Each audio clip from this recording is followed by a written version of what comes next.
নমস্কার বন্ধুরা, আশা করি সবাই ভালো আছেন। তো বন্ধুরা, এখন যে বিষয়টা নিয়ে কথা বলবো তো সেটা হলো সোহমের আপকামিং সিনেমা, যেটা আগামীকাল রিলিজ করতে চলেছে। তো জানি না সোহম এতদিন কোথায় ছিলেন, ঘুমিয়েছিলেন কিনা। তো আজকে তার মনে পড়েছে যে কালকে তার ছবি রিলিজ করছে, তাই আজকে সে টিলার নিয়ে এসছে।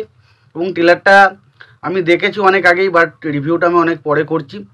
তো দেখুন টিলারটা কি অ্যাকচুয়ালি কেমন হলো, সত্যি কি দারুণ কিছু টিলার হয়েছে যেটা কি সিনেমা হলমুখী করবে? আমাকে যদি বলেন আমি বলবো একদমই নয়। ট্রেলারটা দেখুন খারাপ হয়নি, একদমই যে ট্রেলারটা খারাপ হয়েছে সেটা নয়, তবে যে ট্রেলারটা দেখে একটা যে এক্সাইটমেন্ট জেগে যাবে যে আপনি কালকে সিনেমা হলে ছুটবেন, এরকম কিন্তু ট্রেলার হয়নি। এটাও আমি পরিষ্কার কথা বলতে পারি। এবার দেখুন ট্রেলারটা দেখে যেটা বুঝতে পারলাম যে প্রথম শুরুতেই আমরা দেখতে গৌরব বলে একটা ছেলে রয়েছে, তাকে মার্ডার করা হয়েছে এবং তার বিষয়ে তদন্ত করছে আর কি সোহমের ক্যারেক্টারটা এবং মধুমিতার ক্যারেক্টারটা। এবং তারপর তারা সমস্ত কিছু তদন্ত করার পর জানতে পারছে যে সেখানে 3টে মার্ডার হয়েছে এবং 3টে সাসপেন্স ঘটেছে, কে এই মার্ডারটা করছে সেই বিষয়ে তারা বিভিন্ন রকমভাবে তদন্ত চালাতে থাকে। এবং একটা টাইমের পর তারা এটা সিদ্ধান্তে আসে যে এই মার্ডারটা যেটা হয়েছে তাদের এই পরিবারের মধ্যেই কেউ করছে, এবং কে এই মার্ডারটার সাথে যুক্ত, কারা এবং কেন মার্ডার করেছে সেই বিষয়টা জানতে গেলে আপনাকে সিনেমাটা দেখতে হবে। দেখুন এটা একটা থ্রিলার জনরা, সেটা দেখতে ভালো লাগছে। সিনেমার মধ্যে যে ব্যাকগ্রাউন্ডটা ইউজ করা যায় সেটা ঠিকঠাক, খুব একটা এক্সট্রাঅর্ডিনারি নেই। ওই লাস্টে যে ফেলু বক্সে যেটা টোন ইউজ করা যায় সেটা বেশ ভালো। এখানে মধুমিতার সাথে সোহমের মধ্যে যে কেমিস্ট্রিটা ফুটে উঠছে বিভিন্ন জায়গায়, গানের জায়গায়, সেই জায়গাগুলো কিন্তু বেশ ভালো।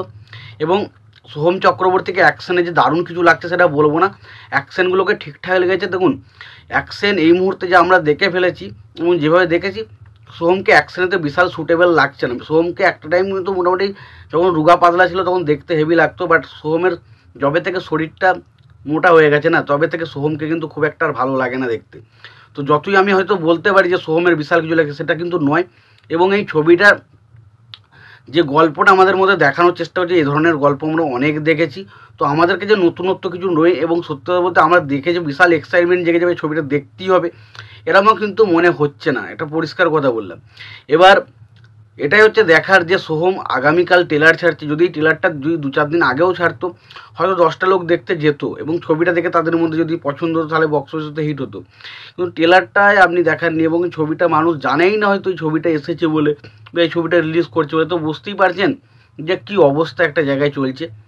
এবার দেখা যাক ছবিটা আলটিমেট কালকে রিলিজ করছে, কালকে বক্স অফিসে কেমন চলে এবং সোহমের কি আসলে কামব্যাক হয়।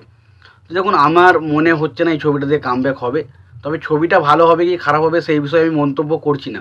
তবে ট্রেলারটা দেখে আমি যেটা বলতে চাইছি যে একটা যে দারুণ এক্সাইটমেন্ট জাগবে যে সোহমের একটা কামব্যাক হতে চলেছে, সেরকম কিন্তু মনে হচ্ছে না ট্রেলারটা দেখে। এবং ট্রেলারটা যে দেখুন একদম যে খারাপ ট্রেলার হয়েছে আমি সেটা আগেও বলছি এখনও বলছি, হয়নি খারাপ ট্রেলার, কখনোই হয়নি, ভালো ট্রেলার হয়েছে।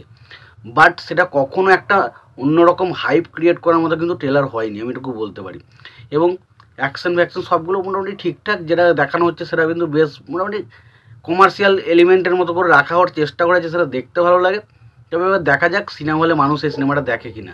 তো তোমাদের এই ট্রেলারটা দেখে থাকলে তোমাদের কেমন লেগেছে ট্রেলারটা জানিও। তোমাদের যদি ভিডিওটি ভালো লেগে থাকে লাইক কমেন্ট শেয়ার করে দিও। চ্যানেলটা নতুন হয়ে থাকলে অবশ্যই তোমরা চ্যানেলটা সাবস্ক্রাইব করে নিয়ে পাশে বেল আইকনটা অবশ্যই প্রেস করে দিও। ভালো থেকো, সুস্থ থেকো, দেখা হচ্ছে পরবর্তীতে।